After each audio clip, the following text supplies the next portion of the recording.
नमस्कार, good luck today देख रहे हैं आप। आपके साथ मैं हूं सुनीता राय शर्मा। हमारे साथ मौजूद हैं पंडित शैलेंद्र पांडे। पंडित जी, आपका बहुत बहुत स्वागत।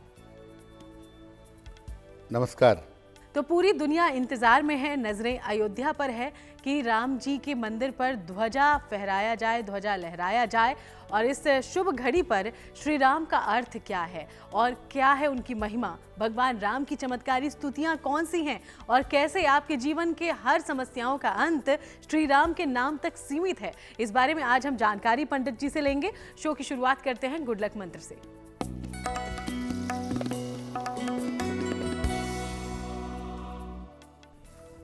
अपने घर के दरवाजे पर कोई शुभ चिन्ह लगाएं, ओम लगाएं, कमल का फूल लगाएं या स्वस्तिक लगाएं और घर से निकलते समय उसको स्पर्श करके निकलें।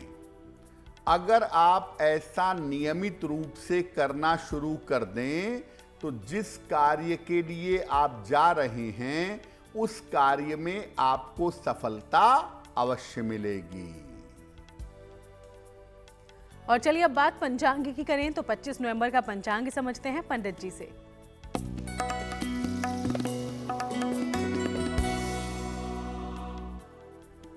दिनांक 25 नवंबर 2025 दिन मंगलवार, तिथि है मार्गशीर्ष शुक्ल पक्ष की पंचमी तिथि, रात को 10:56 तक। नक्षत्र है उत्तराषाढ़ा नक्षत्र, रात के 11:57 तक। चंद्रमा मकर राशि में संचरण कर रहे हैं। राहु काल का समय शाम को 3 बजे से 4:30 तक। उत्तर दिशा की तरफ यात्रा करने की मनाही है, लेकिन अगर यात्रा करना जरूरी है, मजबूरी है, तो जरा सा गुड़ खाकर और भगवान राम का स्मरण करके यात्रा करेंगे तो मुश्किल से बचे रहेंगे। तो चलिए आज हम भगवान श्री राम की कुछ ऐसी स्तुतियों के बारे में बात करने वाले हैं जिन स्तुतियों का पाठ ही आपके जीवन की समस्याओं का अंत कर देगा। पंडित जी, श्री राम नाम ही इतना चमत्कारी है, उनकी स्तुतियां तो और भी अद्भुत है। तो भगवान राम की मुख्य स्तुति कौन कौन सी है, इसके बारे में बताएं और इसके पाठ का तरीका और लाभ क्या हो सकता है, ये भी समझाएं। जी देखिए, आज हम आपको बता रहे हैं कि कष्ट के समय में, मुश्किल के समय में भगवान राम की स्तुति करके कैसे आप अपने जीवन की मुश्किलों को दूर कर सकते हैं। भगवान राम की जो प्रमुख स्तुति है वो कौन सी है? भगवान राम की जो मुख्य स्तुति है वो है श्री रामचंद्र कृपालु भजमन हरण भव भय दारुणम। ये स्तुति भगवान राम की मुख्य स्तुति है। ये तुलसीदास जी द्वारा लिखित विनय पत्रिका में उल्लिखित है। ये स्तुति भगवान राम के स्वरूप और उनके गुणों का वर्णन करती है। अगर आप नियमित रूप से भगवान राम की स्तुति करते हैं तो भगवान राम की नियमित स्तुति करने से संस्कार शुद्ध होते हैं और व्यक्ति को ईश्वरीय कृपा का अनुभव होता है। उसे ऐसा लगता है कि ईश्वर की कृपा और ईश्वर की तरंगें हमेशा उसके साथ बनी हुई हैं। रोज शाम को पूजा के समय में इस स्तुति को करना सबसे ज्यादा शुभ होता है। अगर सारे परिवार के लोग मिल करके भगवान राम की ये स्तुति करें तो समस्त परिवार का मंगल होता है, पूरे परिवार का कल्याण होता है और पूरे परिवार में खुशहाली आ जाती है। तो श्री राम की ये स्तुति है अलौकिक और इसकी महिमा के बारे में हम आगे भी जानेंगे। उसके पहले अब राशिफल की शुरुआत करते हुए मेष, वृषभ और मिथुन राशि का हाल जानते हैं।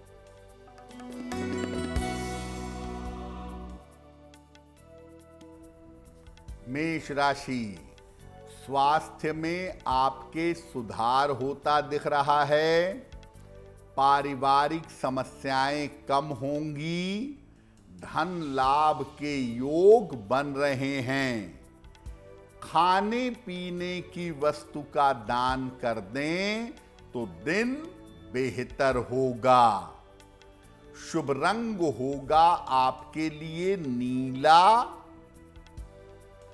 और भाग्य का मीटर आपको नंबर दे रहा है 80%। बहुत अच्छा भाग्य आपके साथ बना हुआ है।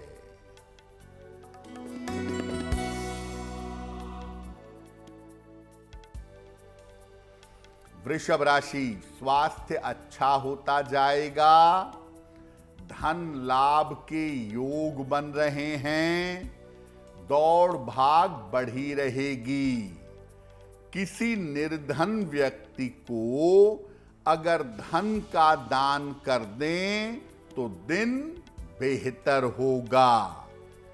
शुभ रंग होगा आपके लिए पीला और भाग्य का मीटर आपको नंबर दे रहा है 70%। मध्यम भाग्य आपके साथ बना हुआ है।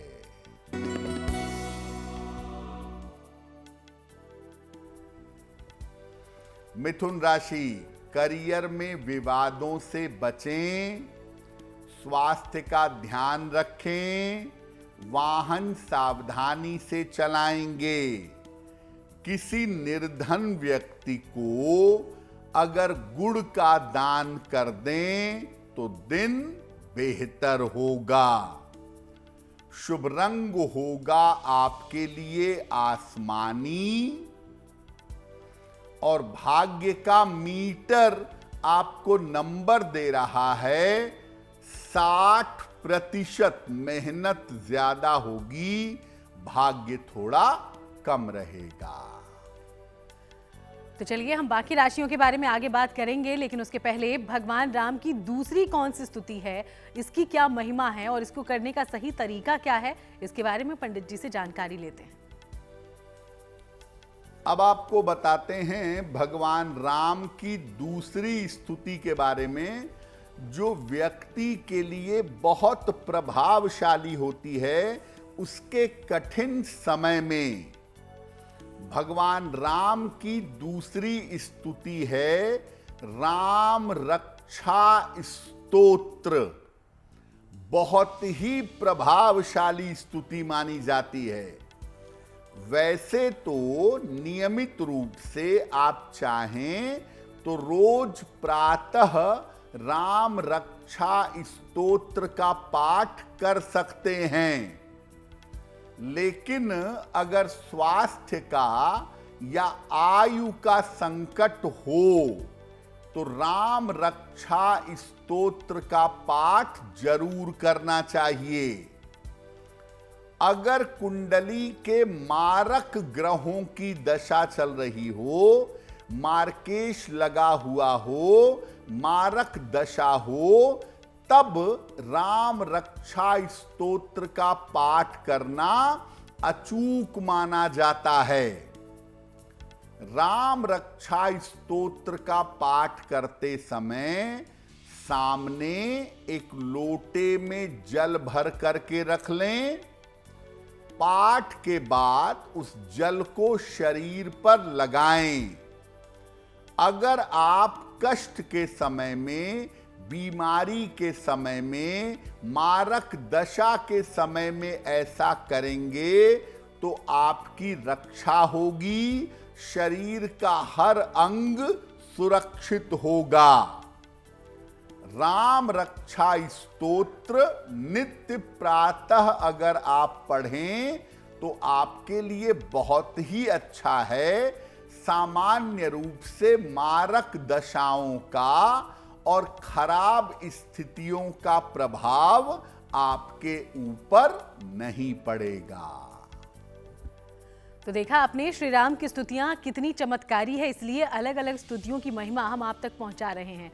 सिलसिला जारी रहेगा, लेकिन उसके पहले अब एक बार फिर से राशिफल के बारे में बात करते हैं। कर्क, सिंह और कन्या राशि का राशिफल देखिए।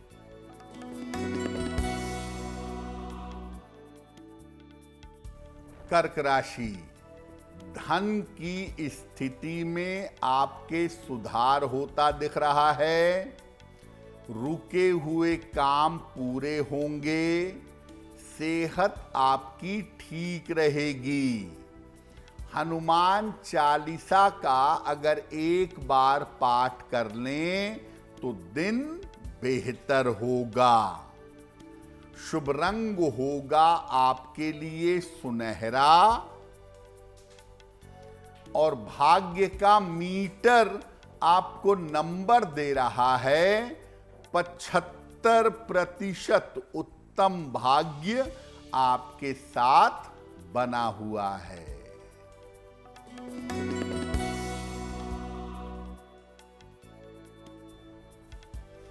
सिंह राशि, संतान पक्ष को सफलता मिलेगी।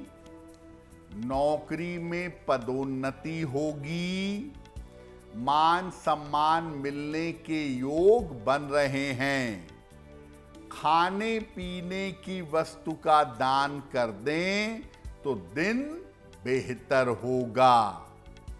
शुभ रंग होगा आपके लिए नारंगी और भाग्य का मीटर आपको नंबर दे रहा है 75% उत्तम भाग्य आपके साथ बना हुआ है।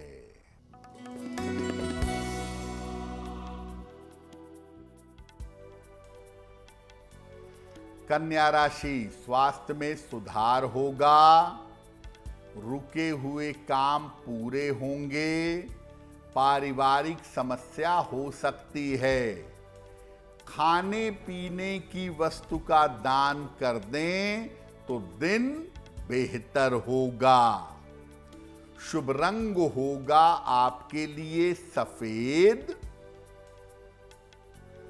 और भाग्य का मीटर आपको नंबर दे रहा है 70% मध्यम भाग्य आपके साथ बना हुआ है। तो चलिए, हमारे इस शो में अब चर्चा के दौरान वक्त हो गया है आपके सवालों के रुख करने का। तो पहला सवाल हमारे शो में कहां से आया है और क्या जानकारी आप लेना चाहते हैं, पूछते हैं पंडित जी से। जी,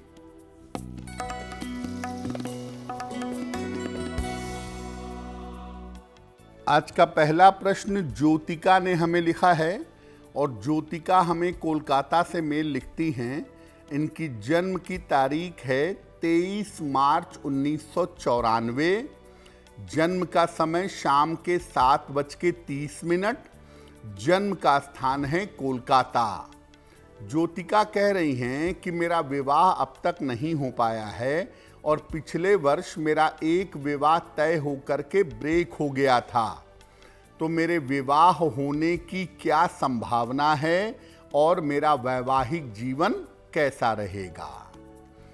ज्योतिका, आपकी कुंडली के हिसाब से आपके विवाह का योग चल रहा है और साल 2026 के मध्य में अप्रैल के बाद किसी समय आपका विवाह होना चाहिए और ये विवाह आपका कुल मिला जुलाकर ठीक रहेगा। इसमें कोई बहुत परेशानी की बात नहीं है। 2 उपाय करने की आपको आवश्यकता है ताकि आपका विवाह जल्दी हो और बेहतर हो।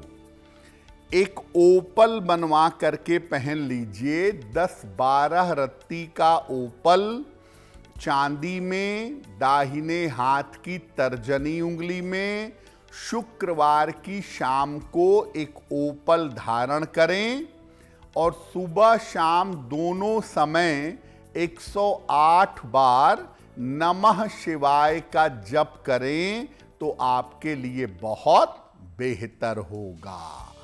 चलिए आगे बढ़ते हैं और वक्त हो गया है दूसरे सवाल का, लेकिन सवाल नहीं, उसके पहले अपने दर्शकों को याद दिला दें कि अगर आप भी कोई जानकारी पंडित जी से हासिल करना चाहते हैं तो अपना सवाल हम तक पहुंचाइए और इसके लिए आप इस्तेमाल कर सकते हैं उस ईमेल आईडी का जो इस वक्त आपकी टीवी स्क्रीन पर फ्लैश हो रहा है। तो आज का दूसरा सवाल पंडित जी। जी,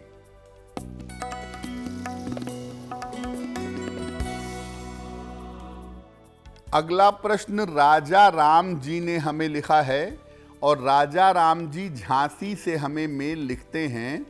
इनकी जन्म की तारीख है 16 मार्च 1965। जन्म का समय रात में 11 बजे। जन्म स्थान है झांसी। राजा राम जी कह रहे हैं कि मैं अपने गांव पर अपनी एक प्रॉपर्टी बनवाना चाहता हूं, लेकिन उसमें बहुत सारी अड़चनें आ रही हैं, बहुत सारी रुकावटें आ रही हैं, तो मैं अपनी प्रॉपर्टी कब बनवा सकूंगा? राजा राम जी, आप अपने गांव पर जो प्रॉपर्टी बनवाना चाहते हैं उसके लिए अप्रैल 2026 के बाद प्रयास करिएगा। अगर अप्रैल 2026 के बाद आप प्रॉपर्टी बनवाएं तो आपके लिए ज़्यादा बेहतर होगा, ज़्यादा आसानी से प्रॉपर्टी बन पाएगी।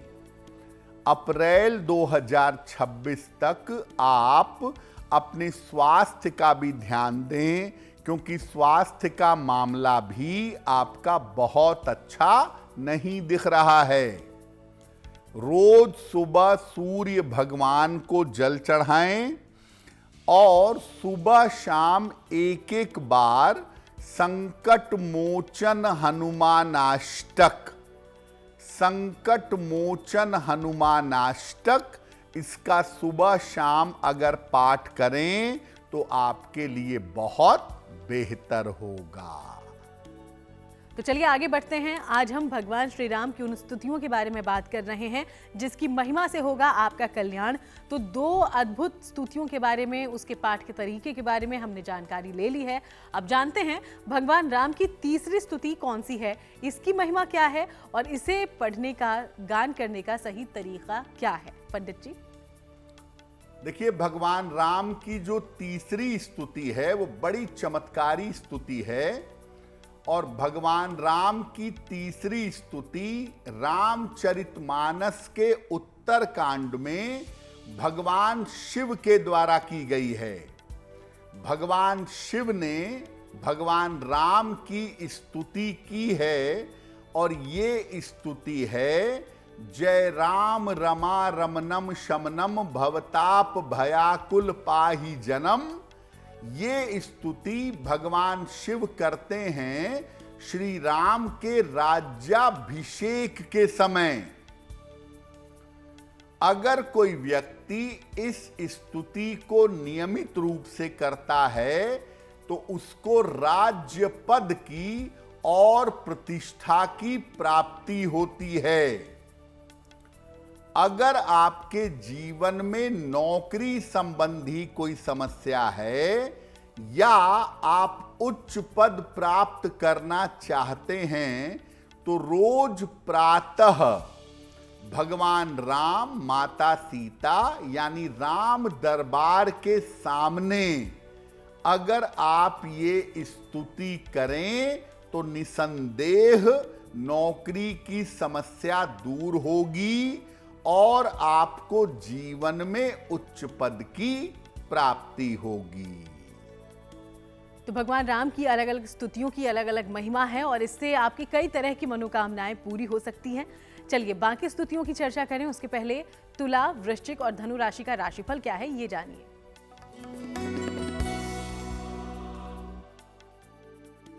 तुला राशि, व्यर्थ के विवादों से इस समय बचिए। करियर में समस्या हो सकती है। स्वास्थ्य का ध्यान बनाए रखें। किसी निर्धन व्यक्ति को अगर गुड़ का दान कर दें तो दिन बेहतर होगा। शुभ रंग होगा आपके लिए धानी और भाग्य का मीटर आपको नंबर दे रहा है 60% मेहनत ज्यादा होगी, भाग्य थोड़ा कम रहेगा।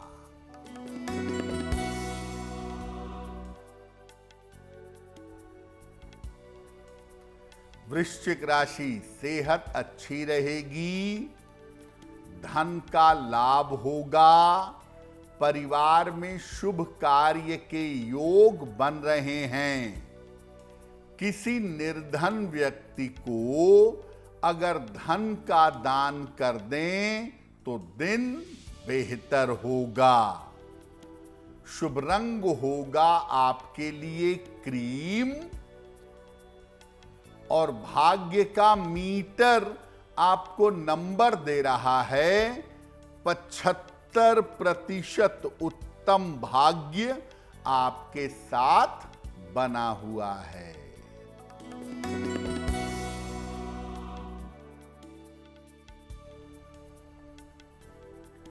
धनु राशि, काफी व्यस्तता रहेगी, करियर में सफलता मिलेगी, मान सम्मान मिलेगा। हनुमान चालीसा का एक बार पाठ कर लें तो दिन बेहतर होगा। शुभ रंग होगा आपके लिए लाल और भाग्य का मीटर आपको नंबर दे रहा है 70% मध्यम भाग्य आपके साथ बना हुआ है। चलिए आगे बढ़ते हैं। बाकी राशियों के बारे में चर्चा करने से पहले भगवान राम की अगली यानी कि चौथी स्तुति कौन सी है, उसकी महिमा क्या है और किस तरीके से आप इसका पाठ करें, ये जानते हैं। तो अब बात करते हैं भगवान राम की चौथी स्तुति के बारे में। चौथी स्तुति भगवान सूर्य की स्तुति है, आदित्य हृदय स्तोत्र। ये स्तुति वाल्मीकि रामायण के युद्ध कांड में वर्णित है। युद्ध में विजय प्राप्त करने के लिए भगवान राम ने सूर्य देव की ये स्तुति की थी। किसी भी तरह के युद्ध, विवाद और मुकदमे में सफलता के लिए आदित्य हृदय स्तोत्र का पाठ अचूक है। राज्य कृपा पाने के लिए, राजकीय सेवा गवर्नमेंट जॉब के लिए भी इसका पाठ किया जाता है।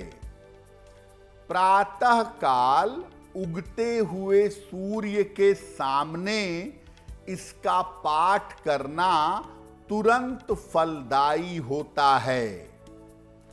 अगर आप सरकारी नौकरी की तैयारी कर रहे हैं, आपका कोई मुकदमा चल रहा है, किसी प्रतियोगिता परीक्षा में विजय चाहते हैं, तो ऐसी स्थिति में नित्य प्रातः आदित्य हृदय स्तोत्र का पाठ करना चाहिए। ऐसा करने से आपको विजय की प्राप्ति अवश्य होगी।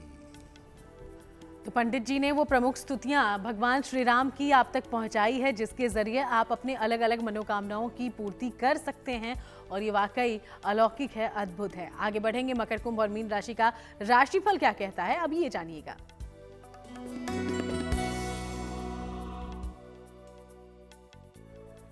मकर राशि, धन लाभ के योग आपके बन रहे हैं। ऑफिस की समस्या हल होगी, रुके हुए काम पूरे होंगे। किसी निर्धन व्यक्ति को अगर धन का दान कर दें तो दिन बेहतर होगा। शुभ रंग होगा आपके लिए हरा और भाग्य का मीटर आपको नंबर दे रहा है 90%। सबसे ज्यादा भाग्य आपके साथ बना हुआ है।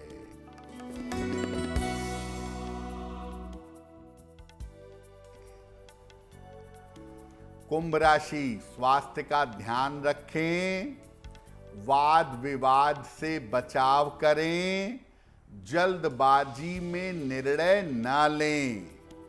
किसी निर्धन व्यक्ति को अगर गुड़ का दान कर दें तो दिन बेहतर होगा। शुभ रंग होगा आपके लिए बैंगनी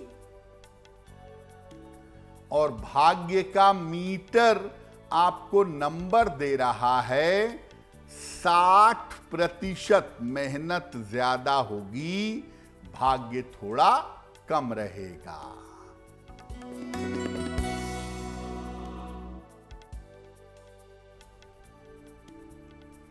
मीन राशि, यात्रा की स्थिति बन रही है, कोई शुभ सूचना प्राप्त होगी, करियर में सफलता के योग बन रहे हैं। खाने पीने की वस्तु का दान कर दें तो दिन बेहतर होगा। शुभ रंग होगा आपके लिए हरा और भाग्य का मीटर आपको नंबर दे रहा है 85%। बेहतरीन भाग्य आपके साथ बना हुआ है। चलिए अब आगे बढ़ते हैं और एक बार फिर से आपके सवालों का रुख कर लेते हैं। तो तीसरा सवाल हमारे शो में कहां से भेजा गया है, इसके बारे में पूरी जानकारी हम पंडित जी से लेते हैं। जी,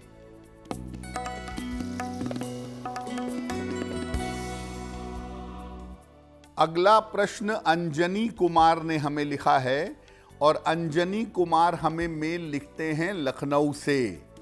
इनकी जन्म की तारीख है 11 जुलाई सन 1989।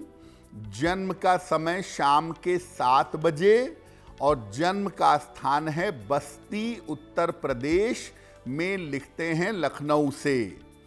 अंजनी कुमार जी कह रहे हैं कि मैं नौकरी कर रहा हूं और नौकरी के साथ एक व्यापार भी छोटा मोटा साइड में कर रहा हूं। क्या मेरे लिए व्यापार करना बेहतर होगा और आने वाले समय में क्या मैं नौकरी छोड़ करके पूरी तरह व्यापार में जा सकूंगा? अंजनी कुमार जी, आपकी कुंडली के हिसाब से अभी 2027 तक आप नौकरी और व्यापार दोनों मिला करके पैरेलल करिए, अच्छा रहेगा। 2028 में आप चाहें तो नौकरी छोड़ करके पूरी तरह से व्यापार में आ सकते हैं। आपको व्यापार में कर्ज के लेन देन का थोड़ा ध्यान रखना होगा और साल 2026 में अपने स्वास्थ्य का भी ध्यान रखना होगा। एक मोती बनवा के पहन लीजिए, लगभग 10-12 रत्ती की मोती, चांदी में, दाहिने हाथ की सबसे छोटी उंगली में, शुक्ल पक्ष के सोमवार की रात को एक मोती धारण करें और रोज शाम को 108 बार ओम शं शनैश्चराय नमः इस मंत्र का अगर आप जप करें तो आपके लिए बहुत बेहतर होगा। रुक करेंगे अगले सवाल का, लेकिन सवाल लें उसके पहले अपने दर्शकों को एक बार फिर से ये याद दिला दें कि अगर आप भी कोई जानकारी पंडित जी से लेना चाहते हैं तो अपना सवाल हम तक भेजिएगा और इसके लिए उस ईमेल आईडी का आप इस्तेमाल कर सकते हैं जो इस वक्त आपकी टीवी स्क्रीन पर फ्लैश हो रही है। तो जल्दी से इसे नोट डाउन कर लीजिएगा। अगला सवाल पंडित जी। जी,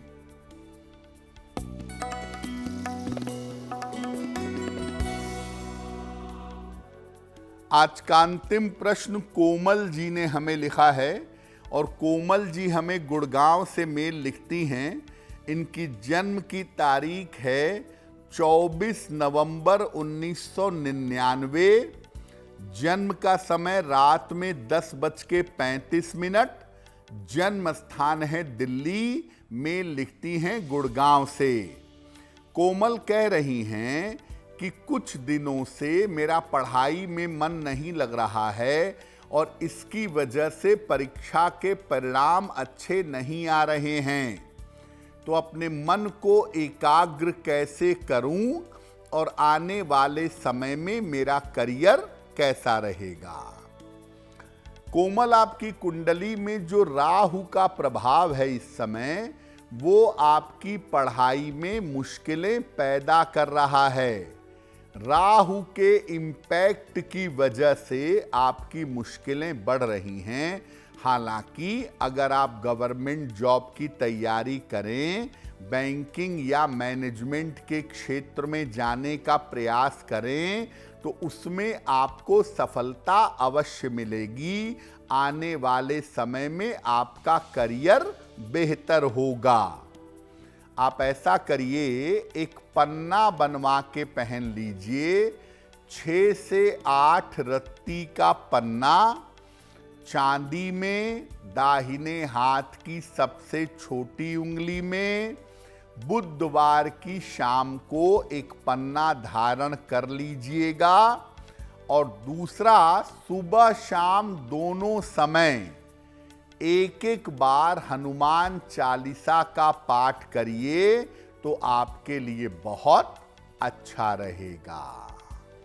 तो पंडित जी, एक सवाल है कि हमने स्तुतियों की चर्चा की, लेकिन इसका उच्चारण करना कई बार थोड़ा मुश्किल होता है। अगर कोई स्तुति का पाठ नहीं कर पाता किसी भी कारणवश, तो क्या तरीका है भगवान श्री राम से कृपा हासिल करने का? बिल्कुल, देखिए, बहुत बार स्तुतियां कठिन होती हैं, व्यक्ति नहीं पढ़ पाता, हर आदमी उच्चारण नहीं कर पाता, लेकिन भगवान राम की कृपा हर व्यक्ति पा सकता है। उसके लिए केवल स्तुतियों की आवश्यकता नहीं है। भगवान राम का नाम ही महामंत्र है। कहा गया ना, राम रामेति रामेति मनोरामे मनोरमे सहस्त्र नाम तत्तुल्यम राम नाम वरानने। यानी भगवान राम का नाम 1000 नामों के शुभ परिणाम के बराबर है।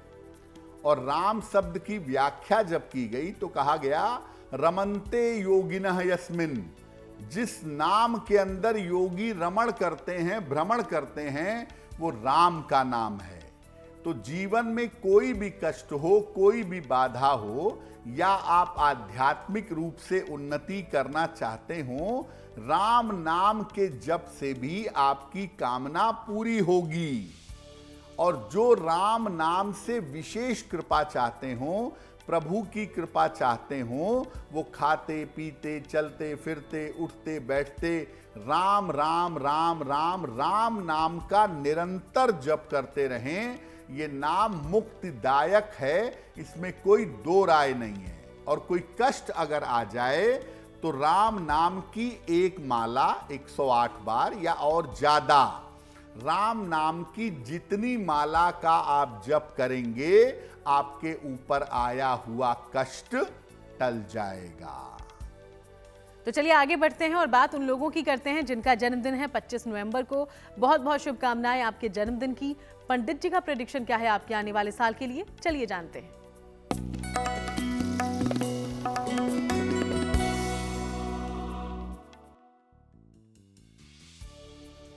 जिन लोगों का जन्मदिन 25 नवंबर को है, उन्हें हम सबकी तरफ से जन्मदिन की हार्दिक शुभकामनाएं। आने वाले वर्ष में जीवन में धीरे धीरे सुधार होगा।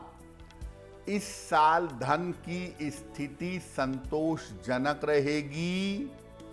स्वास्थ्य के मामलों में लापरवाही ना करें। हालांकि अविवाहितों का विवाह हो सकता है। क्या उपाय करेंगे? पूरे साल भर केतु के मंत्र का जप करें तो वर्ष बेहतर होगा। और चलिए अब बारी है आज की जिज्ञासा की। और जिज्ञासा में सवाल ये है पंडित जी कि हम भगवान श्री राम की स्तुतियों के बारे में बात कर रहे थे, उनके धनुष का नाम क्या है और इसकी विशेषताएं क्या है, इस बारे में बताएं। भगवान राम का धनुष एक विशेष धनुष था। भगवान राम के धनुष का नाम है कोदंड। ये बांस का बना हुआ एक चमत्कारी धनुष है। इससे छोड़ा गया बाण अपने लक्ष्य को भेद कर ही वापस आता था। इसके बाण हमेशा अचूक होते थे। और चलिए अब आगे बढ़ते हैं और 25 नवंबर के लिए शुभ पहर कौन सा है ये भी जान लेते हैं।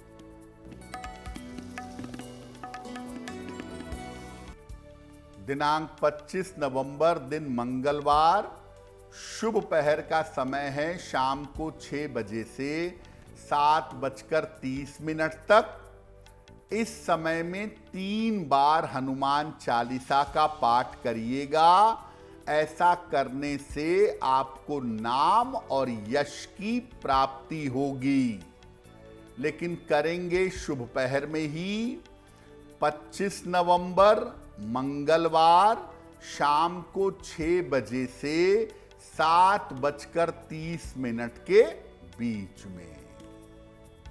और चलिए अब जानते हैं आज की गुड लक राशि के बारे में, जो कि है कर्क। और कर्क राशि के बारे में पंडित जी क्या है जानकारी।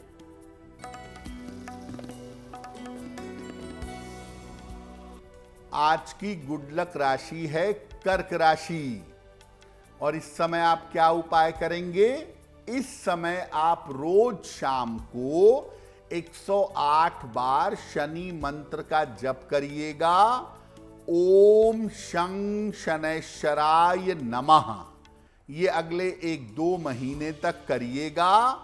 और रोज सवेरे सूर्य भगवान को जल चढ़ाइएगा।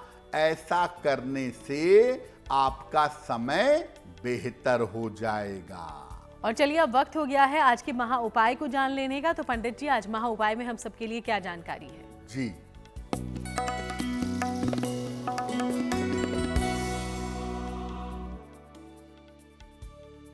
आप पत्नी हैं और आपके पति के करियर में समस्या आ रही है, तो आप क्या उपाय करें कि आपके पति के करियर की समस्या दूर हो जाए?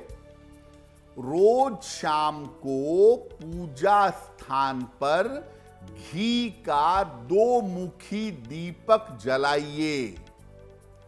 और रोज शाम को 108 बार ओम कमल वासिन्यै स्वाहा, ओम कमल वासिन्यै स्वाहा, इस मंत्र का 108 बार जप करिए। और अपने पति के करियर की बेहतरी के लिए प्रार्थना करिए। अगर ऐसा नियमित रूप से आप करते चले जाएं तो आपके पति के करियर में सुधार होगा। बहुत बहुत शुक्रिया आपका पंडित जी, ये पूरी जानकारी हमारे दर्शकों तक पहुंचाने के लिए। धन्यवाद। तो चलिए यूं ही आप सबसे मुलाकात होती रहेगी। फिलहाल शो में इतना ही। देश दुनिया की बाकी तमाम अच्छी खबरों के लिए आप देखते रहिएगा GNT।